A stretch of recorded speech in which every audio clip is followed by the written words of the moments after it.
আমার নাম আনিসুর রহমান। আমি চ্যালেঞ্জ করলাম, আপনার যেই ছেলে ফজরের নামাজ পড়ে না, মেয়ে ফজরের নামাজ পড়ে না, এ ভদ্র না, ভদ্র নয়, ভদ্র নয়, অসভ্য, অসভ্য, অসভ্য। তুমি যদি সাহস থাকে তো তুমি প্রতিবাদ করো, তুমি যুক্তি দাও।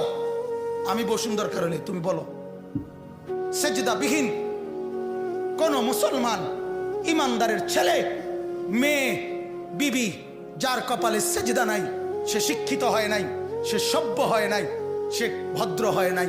আল্লাহ কোরআনে বলছে, ইবলিসকে, ইবলিস তুই সেজদা করলি না, অহংকার করেছিস, তুই বের হ আমার থেকে। জন্য যে সেজদা করে না সে অহংকারী, আর অহংকারীকে ভদ্র বলে না। কথা বলেন না কেন? অহংকারীকে কি বলে না? ভদ্র বলে না।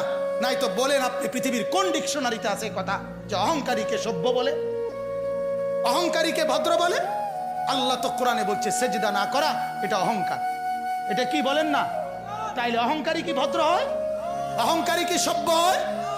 অতএব ছেলেকে ভদ্র বানান, ছেলেকে সভ্য বানান। পড়েন আপনি, কোনো সমস্যা নাই। বাংলা পড়েন, অঙ্ক পড়েন, ইংরেজি পড়েন, পদার্থ পড়েন, জীববিজ্ঞান পড়েন, হিমালয় পর্বত ফুরা